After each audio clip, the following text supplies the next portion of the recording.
Audio Jungle.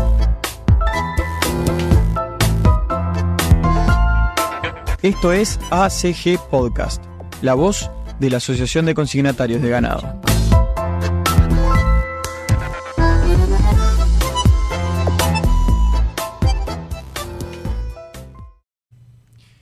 Bienvenidos, bienvenidas, es un gusto recibirlos en una nueva edición, un nuevo episodio de ACG Podcast, Voces del Negocio Ganadero, la voz de la Asociación de Consignatarios de Ganado, este nuevo formato en el cual estamos compartiendo toda la información relativa al negocio ganadero, al sector agropecuario, no solamente con socios de la asociación, sino con actores también en general del rubro. Y si hablamos de actores del rubro, vaya si es un placer para mí recibir en el día de hoy al ministro de Ganadería, Agricultura y Pesca, ingeniero agrónomo Fernando Matos,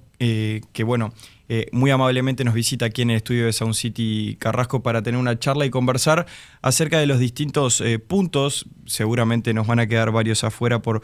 cuestiones de tiempo, siempre suele ser así porque es realmente muy grande la cantidad de temas que podríamos conversar, pero nos vamos a centrar en los que consideramos son de mayor importancia para el sector agropecuario y para el negocio ganadero en este momento. Ministro, primero que nada, muchísimas gracias por aceptar la invitación y por acompañarnos en ACG Podcast. Al contrario, gracias a ustedes por la invitación, Hernán, siempre es un gusto y acompañar esta iniciativa de comunicación de la Asociación de Consignatarios. Para nosotros es un gusto para cumplir uno de los roles que nos compete, que además de llevar adelante los temas de gobierno, es también comunicar para que la mayor cantidad y calidad de información esté a disposición de los usuarios. Ministro, por los días en los que estamos atravesando hemos sufrido un exceso de lluvias realmente importante,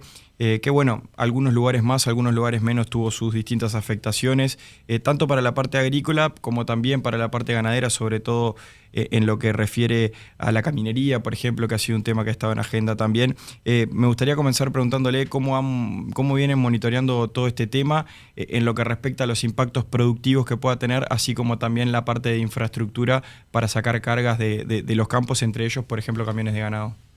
Bueno, claramente estamos en una situación compleja desde el punto de vista de las precipitaciones. Tenemos este último cuatrimestre del año que ha sido de lluvias muy abundantes. En el caso también el norte ya previamente a fin de año ya venía recibiendo lluvias y claramente tenemos un deterioro importante de la red vial al punto que el Ministerio, y por gestiones que hemos realizado también junto al Ministerio de Transportes, se declara la emergencia vial, con lo cual se disponen de más recursos para las intendencias a efectos de poder suplir lo que son los recursos propios de asignación para esta finalidad, pero comprendiendo la urgencia que requiere el tema fundamentalmente de la cosecha. En este sentido, creo que todos los sectores productivos están afectados. Obviamente hay otros que tienen una sensibilidad mayor por los temas de urgencia. Estamos claramente para levantar una zafra de verano que está madura, que está a punto de llevarse adelante, que se ha retrasado el proceso de cosecha. Basta recorrer el país para ver cómo se han aprontado las chacras y están con un enorme potencial y por lo tanto, antes de que se afecte la calidad de esa producción, afectar la calidad representa la pérdida de valor comercial de la mercadería, que afecta no solo al productor, pero afecta al país, porque nosotros también necesitamos que esta cosecha se levante con agilidad. Hemos tenido los últimos 60 días muy pocas ventanas de cosecha, más allá de que el arroz, por ejemplo, se inicia antes el proceso por un tema fisiológico de maduración, que ya en marzo estaban cosechando. Tenemos un avance del 80%, 85%, que son porcentajes, ¿no? Al que le toca, capaz que hay productores que le tocan la zona inundada del este, claro, que sufren individualmente un efecto directo de que no ha podido cosechar nada. Y ese 10% es su 80%. Exacto, entonces es realmente muy impactante para quien le toca. En el caso de la cosecha gruesa, la cosecha de secano, que estamos bajo un panorama de humedad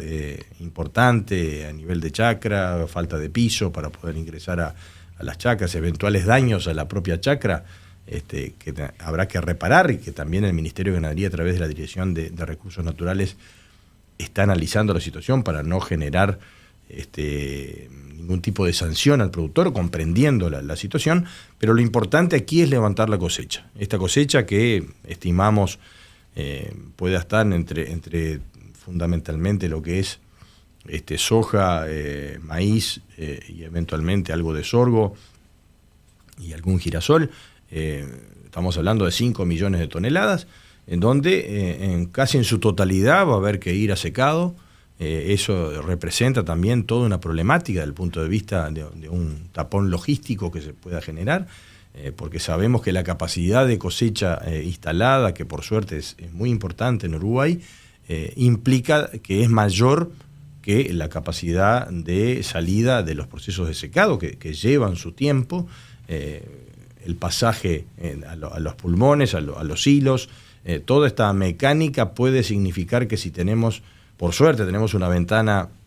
de 10 días aproximadamente de buen tiempo, y ante la capacidad de cosecha que tenemos y de transporte vamos a tener evidentemente algunas demoras en los recibos,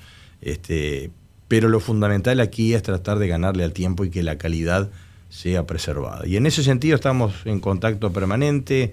los sectores del ministerio, con los acopiadores, con los receptores de granos, con los productores, para ver cómo podemos ecuacionar esto de la mejor manera posible. Y bueno, a partir del momento de la declaración de la emergencia vial, automáticamente se liberan algunos recursos para que las intendencias, y no entrar en ese debate respecto al mal uso de los caminos, el que rompe paga, teoría que somos totalmente contrarios, porque en definitiva es nuestra obligación dejar y disponer de la infraestructura necesaria para que el productor, una vez que tenga la cosecha, pueda transitar. Y acá hablamos mucho de la emergencia de la agricultura, pero todos los sectores están afectados con estas consecuencias de lluvias. Al que se le rompe el camino de ingreso, no importa el rubro productivo que tenga, va a tener una afectación de costos y va a tener una dificultad hasta por su día a día para poder llegar a los puntos de abastecimiento, los transportes de insumos. Tenemos un atraso importante en el caso de la ganadería, en el tema de la implantación de las pasturas de invierno. Hemos tenido los últimos 60 días prácticamente imposibilidad de ingresar a las praderas, a las chacras, para poder sembrar. El que ha sembrado muchas veces ha tenido el arrastre de los insumos por las fortísimas precipitaciones que hemos sufrido en muchas regiones. Pero bueno, todos sabemos que la ganadería tiene otro juego de cintura, se puede acomodar, sin perjuicio que pueda generarse alguna ventana, algún hueco de faltante forrajero en alguna etapa. Porque el invierno siempre llega, tenemos los fríos estos que están condicionando la mejor calidad del tiempo, pero bueno, veremos. A pesar de eso, las faenas han sido buenas. La semana pasada cerró con 47.000 cabezas. A mí me daba la impresión que íbamos a tener un quebranto en función de que las lluvias fueron muy generalizadas, pero se pudo sacar el ganado. Y la ganadería tiene como ese juego mayor de cintura, y no tiene tanto el sentido de la urgencia como podemos tener en este caso la prioridad que son los granos. Pero reitero, todos los rubros productivos están afectados. La lechería está afectada, ha caído la producción, el exceso de lluvia, evidentemente que las pasturas no tienen la consistencia cayeron más bien los litros, pero no los sólidos. Eso habla también de un equilibrio del manejo de la nutrición que tienen los productores lecheros. Pero bueno, también la forestación ha tenido dificultades para retirar y abastecer las industrias. En fin, creo que es una problemática generalizada, pero desgracia de muchos, consuelo de tontos, como dice el adagio. Sí. Si miramos unos pocos kilómetros al norte, tenemos el desastre y la desgracia que sufre Río Grande do Sul, que tenemos que observarlo con mucha atención y con mucho, no solo desde el punto de vista de la solidaridad y cómo podemos ayudar de alguna manera a nuestros colegas, pero también ver y ponernos en su lugar en el caso que a nosotros nos toque en alguna circunstancia. Este fenómeno de lluvias torrenciales, donde en algún caso, en poco más de 3-4 semanas, hay localidades de Río Grande que recibieron 700 milímetros de lluvia. Es decir, prácticamente lo que llueve en 6-7 meses lo recibieron en un par de semanas. Claro. Y eso realmente es imposible de evacuar. Pensar que el aeropuerto de Porto Alegre, el Salgado Filho, que circula el doble de gente que lo que circula el aeropuerto de Montevideo por año, probablemente esté varios meses parado porque la afectación de los instrumental electrónico que guía el aterrizaje de los aviones no es un chasquido de dedos sustituirlo. Aeropuerto que llegó a tener 1,5 metros de agua en toda su terminal. Es realmente... uno está azorado por todo lo que está ocurriendo, ni hablar la cantidad de vidas humanas que ha costado esto y el costo económico que para la economía de Río Grande le va a costar una década recuperarse. Para no ir más lejos, entendemos que es muy difícil, por ejemplo, que la Expo Inter se pueda realizar. Estamos a 3 meses de la exposición, tiene 1,5 metros de agua, la infraestructura dañada. No quiero aventurar porque no tenemos un informe oficial, pero algunos nos dicen que es imposible que se pueda llevar a cabo y es un calendario de las exposiciones regionales que más negocios mueve y que es referencia respecto del funcionamiento de la agropecuaria en la región. Ministro, bueno, en las próximas semanas usted participará, por ejemplo, de la Feria de Cial en China, hará algunas otras visitas también en distintos países del sudeste asiático, en el entendido, bueno, de un trabajo que viene realizando el gobierno, en el cual, por ejemplo, usted participó también de la misión oficial con el presidente Lacalle en China, con algunos avances para acercarse al TLC, está también sobre la mesa el tema del Transpacífico. Lógicamente en el entendido de la importancia que tiene la apertura de mercados o generar una mejor inserción para colocar nuestra carne. ¿Con qué expectativas encara, por ejemplo, estos viajes de las próximas semanas? Bueno, dentro de la misma tónica del gobierno que desde el principio de la gestión ha apuntado a mejorar el tema de la inserción internacional. Más allá del poco avance en lo que son los macroacuerdos, que es una estrategia de política exterior que lidera el presidente, pero con el canciller y el Ministerio de Relaciones Exteriores al frente, y todos los ministerios de la producción, los ministerios exportadores que estamos detrás de lo que es la mejora de las condiciones de ingreso a los distintos países, que significan más oportunidades comerciales, mayor posibilidad de empleo y mejor competitividad para el Uruguay. Obviamente que nuestra pertenencia al Mercosur nos ha jugado una mala pasada en el sentido de que la falta de consensos adentro del Mercosur ha impedido que avancemos en forma más decidida en los distintos acuerdos. Basta decir que 25 años de negociación con la Unión Europea, cuando parece que estamos cerca, uno de los países integrantes plantea algo o tiene una contrariedad o mismamente desde Europa se colocan nuevas condiciones y que evidentemente nos dificulta avanzar y ha sido una enorme frustración desde el punto de vista del desempeño del Mercosur respecto a la intención de abrirse al mundo. Claramente esta simetría entre los países grandes y los países chicos, ellos tienen grandes mercados internos, tienen una vocación de apertura relativa, son más proteccionistas y evidentemente estamos de las regiones más proteccionistas del mundo y por lo tanto eso nos juega una mala jugada. Más allá de la estrategia general,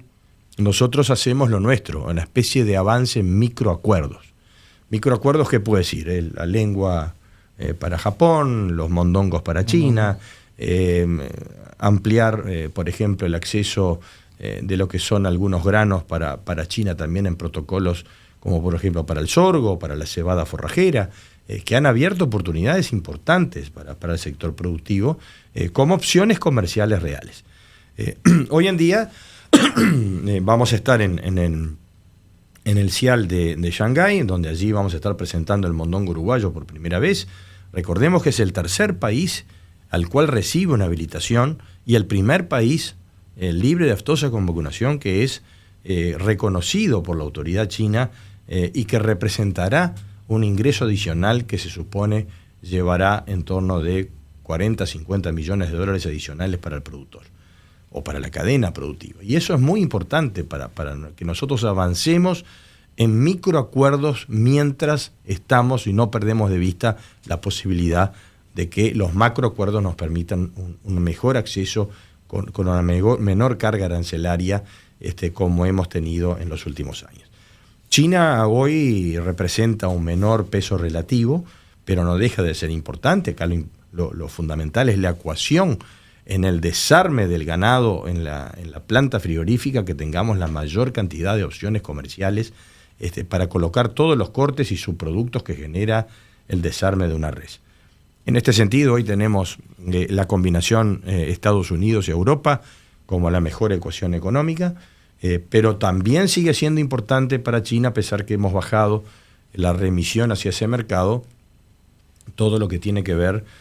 con los subproductos, que no, otros mercados no la adquieren, y por lo tanto esa ecuación, adicionado a lo que pudo ser el éxito, por ejemplo, de la habilitación de la carne con hueso hacia Israel, que fue un paso muy importante, y que tiene que ver con nuestra estrategia de tratar de demostrar de que la carne con hueso, aún de países que vacunan a sus ganados, implica un riesgo cero. En eso vamos a trabajar por el tema del ovino. Estamos trabajando en Estados Unidos también para tratar de superar el tema del compartimento, es decir, que todo el país sea interpretado como un solo estatus sanitario, para tratar de evitar de que los costos implícitos y la logística del compartimento se pueda superar, de la misma manera como también el reconocimiento de la Unión Europea para la carne ovina y carne vacuna con hueso, llevar ese mismo planteo a la Unión Europea en función de un análisis de riesgo que entendemos que debe y exigimos que se realice, porque entendemos que la posición europea para evitar el ingreso de la carne ovina con hueso es una decisión mucho más política que científica. Por lo tanto, le planteamos a las autoridades europeas y vamos a llevar un análisis de riesgo para poder iniciar, para fundamentar que no hay riesgo adicional alguno si nosotros exportamos la carne con hueso ovina,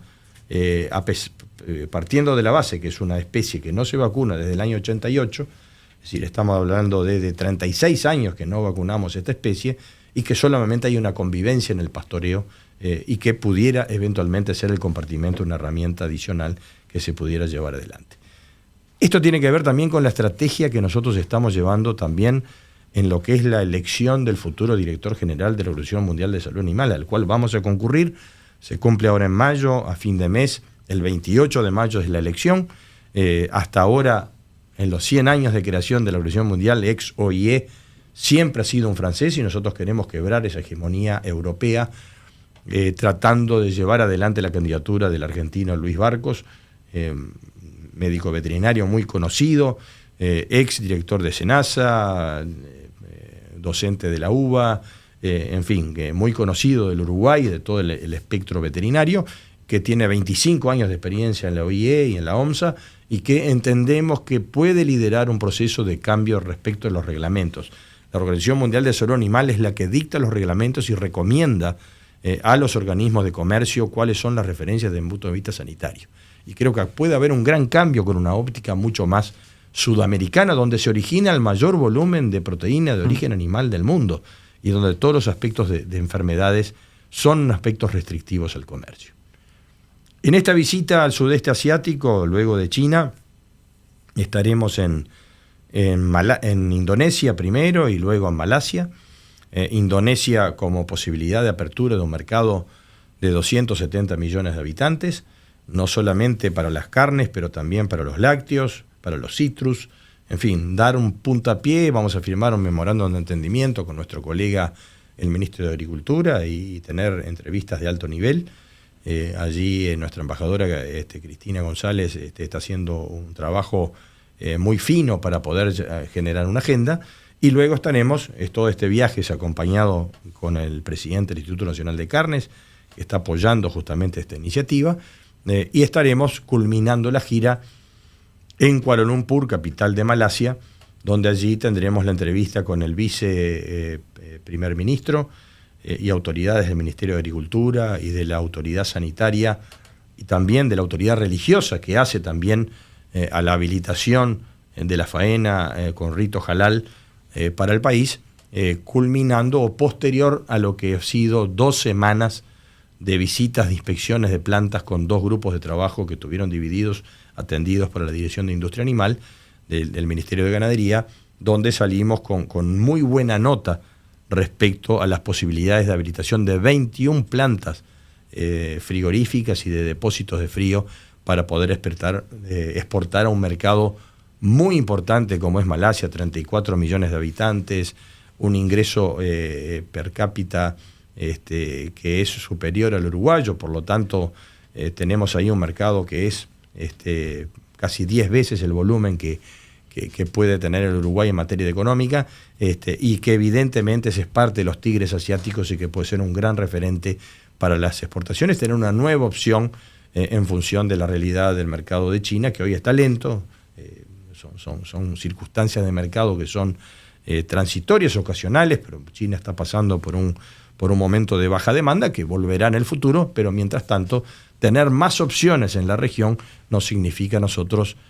otras posibilidades comerciales que puedan colocar allí nuestras carnes, que además estos mercados también tienen bajo arancel. Entonces, si tenemos la habilitación sanitaria y al mismo tiempo el sistema de faena ritual halal, que es requisito indispensable para poder entrar en el mercado de Malasia, vamos a estar avanzando en el aprovisionamiento del mundo musulmán, que es un mercado de futuro de enorme importancia y de enorme significación como opciones comerciales hacia el futuro. Ministro, desde luego que esto es acuerdo entre dos partes y no depende únicamente de Uruguay, pero ¿existe optimismo de poder llegar a la concreción de alguno de estos acuerdos, al menos durante este periodo de gobierno? Bueno, estamos transcurriendo distintas etapas. Uruguay asume en julio la presidencia pro tempore del Mercosur nuevamente. Sobre el final del periodo de gobierno vamos a estar todo el segundo semestre de este año con la presidencia pro tempore y con una postura argentina que entendemos que es mucho más proclive a avanzar en los acuerdos. La última administración de Argentina fue un bloqueo permanente a cualquier avance en materia de acuerdos, y así que esperemos que esta nueva postura y posición del gobierno argentino pueda encontrar las líneas de consenso en el Mercosur para poder avanzar. Uruguay está haciendo lo suyo, ya presentó hace 1 año y medio la carta de adhesión al CPTPP. Estamos ahí en el tratamiento en el Parlamento de lo que es la ley de patentes, ¿no?, que es un paso indispensable para poder avanzar en este sentido. Da la impresión, las noticias, de que hay acuerdos dentro de los integrantes de la coalición de gobierno para poder avanzar en esta materia, que es condición fundamental que está esperando los demás países que han manifestado en varios casos su beneplácito para poder avanzar y poder dar el acuerdo. Nosotros precisamos el beneplácito de 11 o 12 países que ya son integrantes, que por unanimidad se deben manifestar en acuerdo de que nosotros ingresemos en el CPTPP, que entiendo que es un acuerdo de alto impacto para muchas de las mercaderías que estamos hablando nosotros, mercados, algunos a los cuales ingresamos, como el caso de Canadá, el caso de Japón, pero Japón tenemos un nivel arancelario muy alto y donde nuestros competidores allí están con un acuerdo de reducción progresiva de esta barrera, mientras nosotros estamos en el pleno pago del 38,5% de arancel, lo que nos deja en una posición de desventaja competitiva de un mercado de enorme potencial. Es el tercer importador en volumen del mundo, Japón, en materia de carne vacuna, pero claramente la condición de negociación arancelaria que puede permitir el acceso al CPTPP puede cambiar significativamente el cuadro. Obviamente que vamos a estar concentrándonos en Asia, pero es el gran mercado de futuro que pretendemos avanzar y desarrollar como opción comercial en función de los precios que allí se pagan. Ministro, hablemos algo del tipo de cambio, una situación que indudablemente está teniendo su impacto en el sector agroexportador. Se ha hablado por allí, por ejemplo, de algunas otras alternativas que permitan generar una mejor competitividad. Desde luego está la vieja conversación de hacer de Uruguay un país algo menos costoso. Algún tema también que se habló en algún momento sin lograr mayores avances, como la revisión de los impuestos ciegos o el esquema tributario. Lógicamente ya quedan algunos meses para el final de este mandato, pero ¿cómo viene monitoreando lo que ha sido este tema, que desde luego no depende únicamente de un sector en nuestro país, pero que bueno, que desde luego está teniendo, el tipo de cambio está teniendo su impacto negativo dentro de la producción? Está teniendo una gran incidencia y lo hemos transmitido al seno de gobierno y a las autoridades del equipo económico nuestra enorme preocupación con la situación. En la medida que hemos tenido el impacto de la sequía el año pasado, que tenemos un ajuste relativamente generalizado de los precios a la baja, y que tenemos el sobrecosto, que significa una inflación en dólares que impacta en forma importante esa ecuación, evidentemente que el negocio agropecuario queda muy ajustado y con algunos costos relativos muy, muy importantes que impactan en la competitividad del sector. Cuando hablamos de los componentes en pesos, tenemos los impuestos, tenemos los salarios, tenemos las tarifas públicas, que realmente hacen un componente creciente del costo productivo y que está realmente afectando significativamente en este panorama donde la caída de la producción por los temas climáticos, el sobrecosto para enfrentar esa circunstancia, porque claro, los que hemos sufrido la sequía a pesar de las ayudas que el gobierno ha dispensado, significan dos factores, el quebranto productivo y el sobrecosto para mantener la maquinaria de pie. Si a todo esto le agregamos que los mercados internacionales ya no son lo mismo, no estamos hablando de la soja arriba de $500, no estamos hablando del trigo arriba de 300, no estamos hablando, tal vez el arroz sea la excepción, pero que en aquel momento no había reaccionado como todos los demás commodities,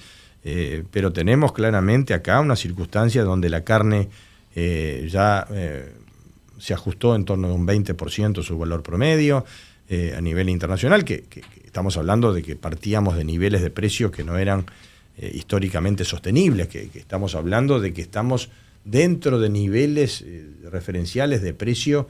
que son relativamente buenos desde el punto de vista de la serie histórica, pero cuando llegamos aquí y pasamos la ecuación de los costos, evidentemente que el Uruguay sigue siendo un país caro.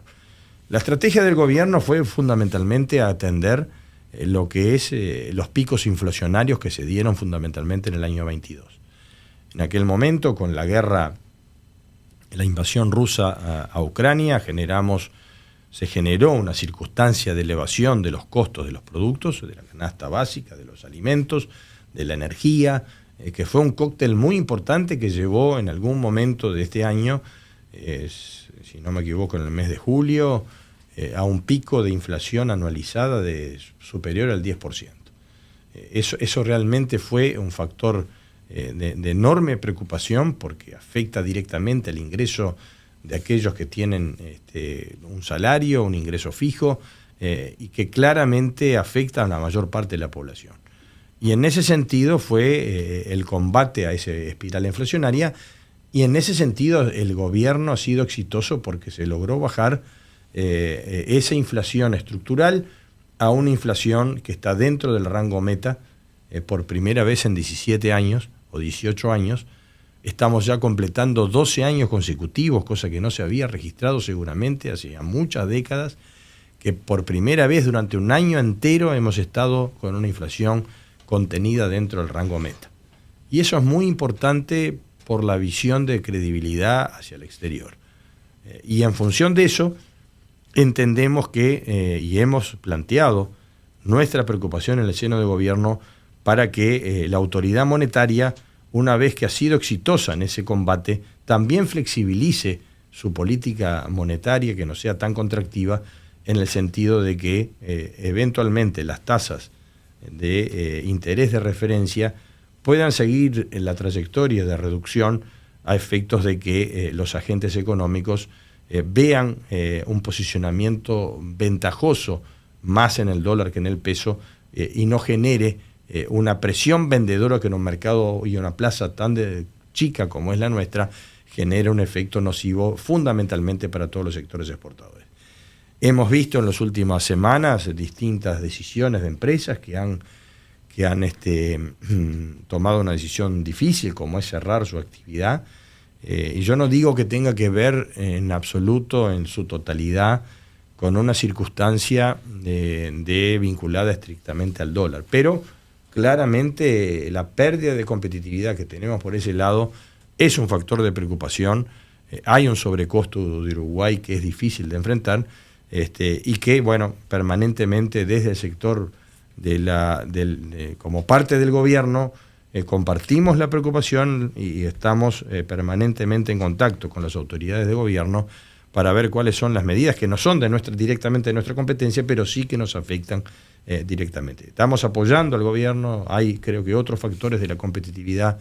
que están siendo atendidos, como puede ser el tema de la infraestructura, como puede ser los temas de los mercados, como puede ser la profundización del puerto de Montevideo.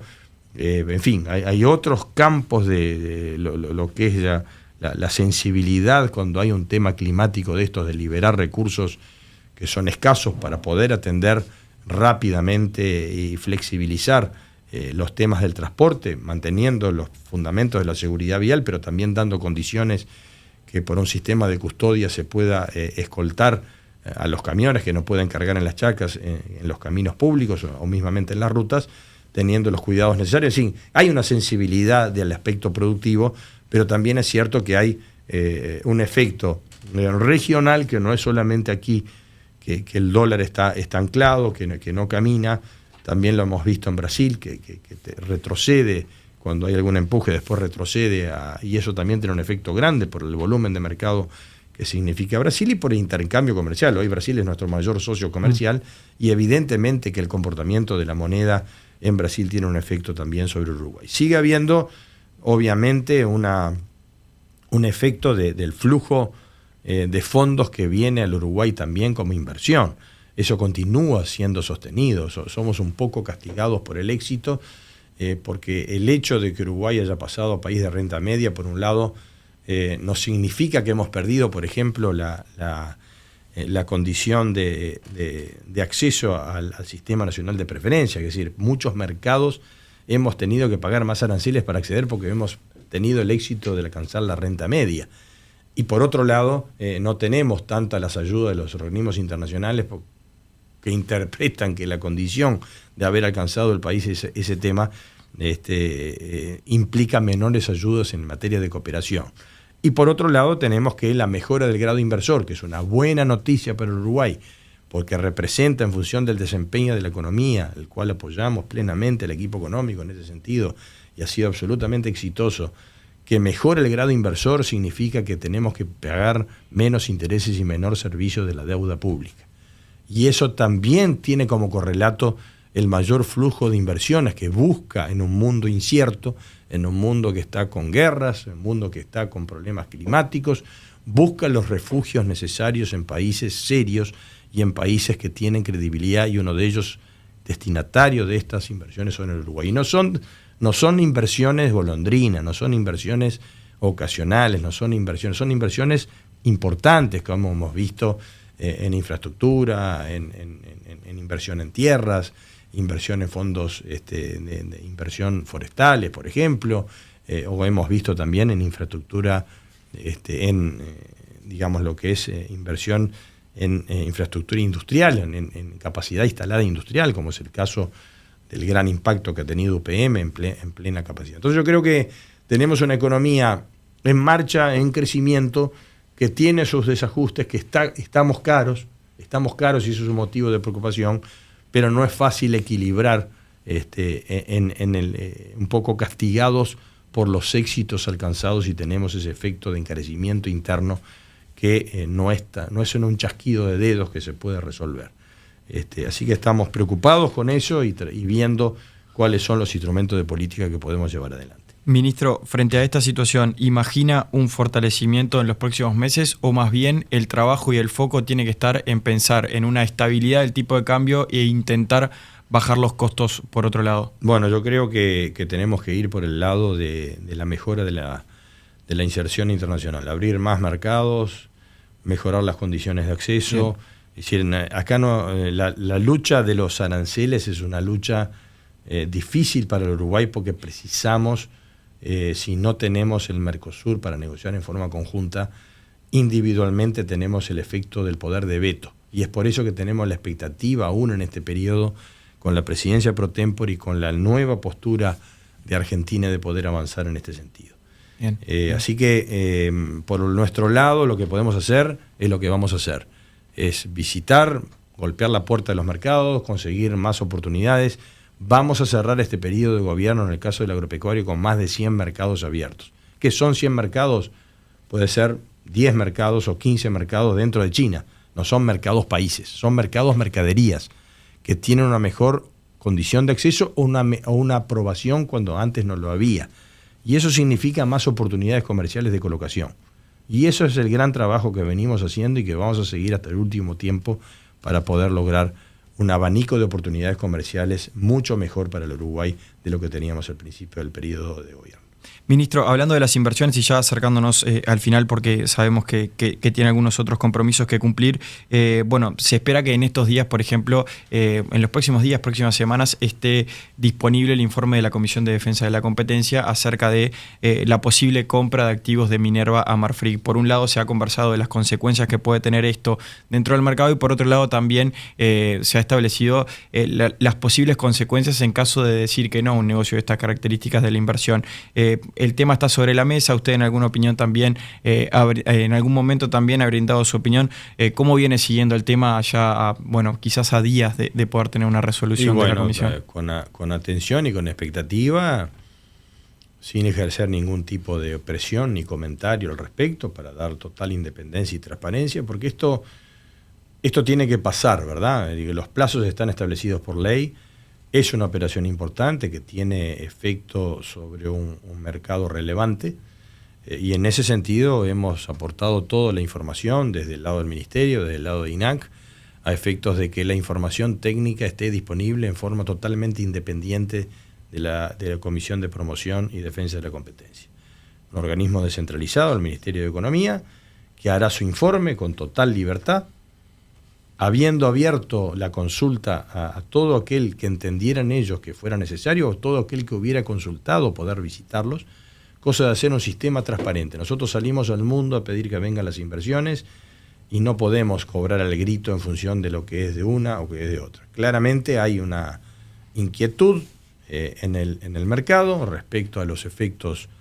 que pudiera tener una evidente y clara concentración que se pudiera dar, pero tenemos la expectativa de que el informe pueda recoger todas las opiniones vertidas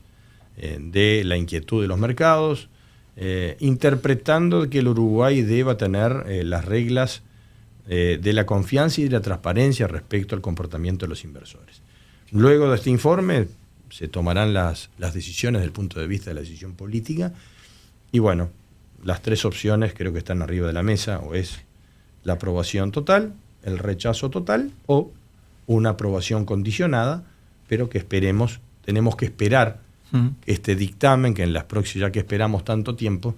en las próximas semanas vamos a tener cuál es el informe definitivo de este equipo técnico que con total independencia pudo trabajar durante estos meses, recogiendo toda la información necesaria y determinando o no si el factor de concentración es una afectación o genera eventualmente un ejercicio de posición dominante que pueda tener efecto sobre la formación del precio. De eso se trata, de dar un informe técnico y sobre ese informe técnico se tomará la decisión correspondiente. Brevemente, ministro, le quiero pedir el concepto sobre dos cuestiones, simplemente para no dejarlas afuera. Por un lado, se ha hablado de lo que es la burocracia de los entes estatales. Bueno, el trabajo desde ya de los consignatarios de ganado muchas veces atraviesa por muchos pasos dentro de los entes estatales, valga la redundancia, y se ha hablado de hacer un Estado menos pesado, un poco más ágil. Y también usted mismo en algunos momentos ha dicho de ver llegar la camioneta del Ministerio y no pensar que es un problema, sino una solución. Por un lado, preguntarle qué evaluación hace de estos meses de trabajo puntualmente frente a este tema y como segundo concepto también preguntarle si hay alguna novedad respecto del plan de la mosca de la bichera que últimamente también ha tenido algunos inconvenientes, sobre todo en conseguir las moscas de Panamá. Bueno, si hay alguna novedad al respecto, al menos un concepto breve frente a estos dos preguntas. Como concepto general, obviamente que estamos a favor de un Estado más liviano y más eficiente, no un Estado ausente, ¿no? Creo que el Estado tiene su rol. Claramente lo expresó el presidente de la República y ha generado una clara posición de que tenemos que tener un Estado eficiente, ágil y eficaz para darle condiciones y atender parte de las realidades donde el mercado solamente no lo resuelve y no lo atiende. Cuando tenemos una circunstancia de emergencia, cuando tenemos una emergencia climática o emergencia sanitaria o cualquier circunstancia donde el Estado debe responder, tener un Estado ágil me parece que es un aspecto fundamental para poder atender el interés general. Muchas veces los analistas lo interpretan en forma muy parcial y muy sectorial, cuando en realidad cuando estamos en este ejercicio de gobierno tenemos que atender a todos los sectores, inclusive aquellos que no tienen mayor valor económico pero hacen parte de nuestra sociedad. Evidentemente que nosotros estamos en una lucha para mejorar el desempeño del ministerio, que estaba y sigue estando muy retrasado desde el punto de vista de los servicios informáticos. En eso hemos trabajado bastante, precisamos otro periodo de gobierno para poder corregirlo, tenemos que incluirlo en la próxima ley de presupuesto como una línea fundamental para poder generar justamente a través de la tecnología de la información mejores servicios y mayor agilidad para reducir trámites al productor, y que el productor con la facilidad de los sistemas pueda, como por ejemplo puede ser el gran avance que seguramente vamos a dejar como la línea, una línea del camino trazada, que es el tema de la guía electrónica, del cual estamos haciendo las experiencias pilotos correspondientes, pero que necesitamos que el próximo periodo de gobierno lo pueda concretar. Para eso tenemos un plan, para eso tenemos una estrategia de renovación de nuestro personal. Vamos a tener en este periodo de gobierno menos personal, pero un personal rejuvenecido. Se nos han ido en este periodo de gobierno cerca de 400 o más de 400 funcionarios por jubilación o retiro o renuncia, y vamos a tener un ingreso en torno de 300. Es decir, vamos a tener menos funcionarios, pero lo tenemos en forma más efectiva, porque muchos de los que teníamos antes contratados a través de sistemas de endeudamiento público los tenemos hoy presupuestados, con lo cual le damos más estabilidad, respetamos la carrera funcional, salimos de la precarización del contrato del funcionario. Pero en fin, precisamos otro periodo de gobierno para poder diseñar. Recordemos que yo ingresé al ministerio y yo no fui el que diseñé el quinquenio. Yo cuando ingresé al ministerio ya teníamos la ley de presupuesto y teníamos la primera rendición de cuentas pronta, que son los dos estamentos, los dos pasos necesarios para financiar todo el proceso, que la financiación de un proceso viene de un plan de gobierno, el cual yo no estuve directamente involucrado. Entonces, obviamente que los que ingresamos luego de 15 años gobernados por otro partido político, también los que ingresamos hoy somos distintos a los que ingresamos el 1 de marzo del 2020. Hoy tenemos mucho más experiencia, mucho más conocimiento de la órbita pública, mucho más conocimiento de lo que hay que hacer y mejorar. Y claramente uno de los puntos es bajar la burocracia, bajar la participación de trámites que molestan y no aportan al productor, pero dentro de sistemas y partiendo de la base del retraso tecnológico que tenía el ministerio, con una carencia del punto de vista de los servicios informáticos, de la falta de una estrategia general que hoy sí está establecida de cómo llevar adelante esta transformación del punto de vista de los servicios de IT, de la renovación del personal, de una mejora de la flota y la infraestructura que estamos apuntando a generar una gran transformación en el próximo periodo del Ministerio de Ganadería, que sabemos cómo hacerlo, y mientras tanto vamos haciendo los parches necesarios con esa misma filosofía de estar del lado del productor, no molestando al productor, tratando de dar soluciones, y en ese sentido lo venimos haciendo en el área de la sanidad vegetal, en el área de sanidad animal, en la biotecnología, en el aspecto forestal, en la pesca, en fin, tratando de transformar, estando más cerca del productor, por más que siempre hay cosas para cambiar y modificar, que seguramente los oyentes que están hoy acompañando podrán estar diciendo, bueno, de esto, de aquello, pero en líneas generales hoy claramente tenemos un mucho mejor ministerio del que recibimos. ¿Alguna novedad simplemente del plan para erradicar la mosca labichera? Bueno, evidentemente que estamos con esta situación en Panamá, no solo Panamá, Costa Rica, Nicaragua, hay más de 11.000 casos, más de 11.000 casos focos, y hay una subdeclaración importante en Panamá. Tenemos más de 300 casos en Costa Rica, el país vecino, y ya algunos casos en Nicaragua. Realmente están en emergencia, al punto que México declara la emergencia y están pensando en hacer la barrera bastante más al norte, donde está la mosca hoy, que es en Guatemala, para preservar lo que es México y Estados Unidos, para lo cual claramente hay una sensación de que ha fallado el programa desde el punto de vista de la vigilancia, pero también ha fallado en el comportamiento de la mosca que actualmente está, la cepa de la mosca que está siendo reproducida en la planta de Copec. Por un lado es una sensación de frustración porque tenemos un programa que no le podemos dar la velocidad y el ritmo que quisiéramos porque falta lo principal, que es la materia prima, y para lo cual estamos avanzando en las alternativas, ya que seguramente por mucho tiempo la capacidad productiva de la planta de Copec, cambiando la cepa de la mosca que está hoy reproduciéndose, tomando una mosca más efectiva, porque se comprobó que la mosca no ha tenido el comportamiento reproductivo y avanzaba la mosca autóctona mucho más rápidamente que la mosca estéril. Por un lado decimos, bueno, busquemos alternativas donde ISCAMEN, que es el Instituto de Sanidad y Calidad Alimentaria de Mendoza, donde allí se esterilizan moscas con el mismo principio del uso pacífico de la energía atómica, se esterilizan moscas de la fruta. Están haciendo ellos experimentos y están en condiciones de reproducir la mosca de la bichera de especies autóctonas de nuestra región, lo que creo que terminaría encerrando una ventaja del punto de vista de tener una alternativa de producción mucho más cercana y de moscas propias. Con lo cual tenemos esperanza de este año estar dispersando moscas, pero tenemos que ir con cuidado, tenemos que hacer las pruebas de compatibilidad de esa mosca con la autóctona nuestra para ver si funciona, pero estamos caminando rumbo a un nuevo convenio con otro proveedor de moscas, porque seguramente Copec estará comprometido por bastante tiempo, más allá de nuestro periodo de gobierno. Como consuelo queda que si hubiéramos avanzado en nuestro programa en forma decidida con el convenio que teníamos con Copec y estuviéramos ya iniciando el proceso de dispersión de mosca, en este momento estaríamos interrumpiendo y estaríamos parados, porque no habría aprovisionamiento desde el origen de la fuente única y original que estaba establecida, que era la planta de Panamá. Hoy estaríamos con el aprovisionamiento interrumpido y tal vez con una mosca que no sea de la utilidad porque ha tenido problemas de comportamiento en el terreno, y los tendríamos nosotros también aquí. Así que hubiera sido también un factor de frustración.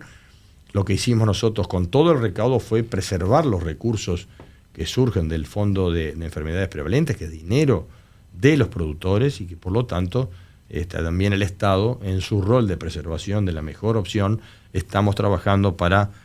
aún este año poder estar dispersando como forma alternativa, para lo cual tenemos que hacer una serie de pruebas que estamos en ese sentido, y también montar una infraestructura que es el Centro de Dispersión en Durazno, que estamos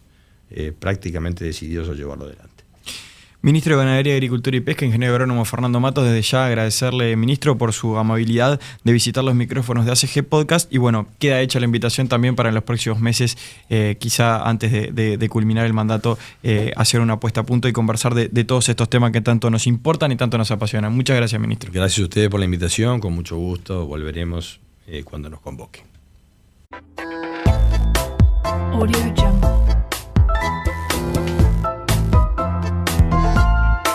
Esto es ACG Podcast, la voz de la Asociación de Consignatarios de Ganado.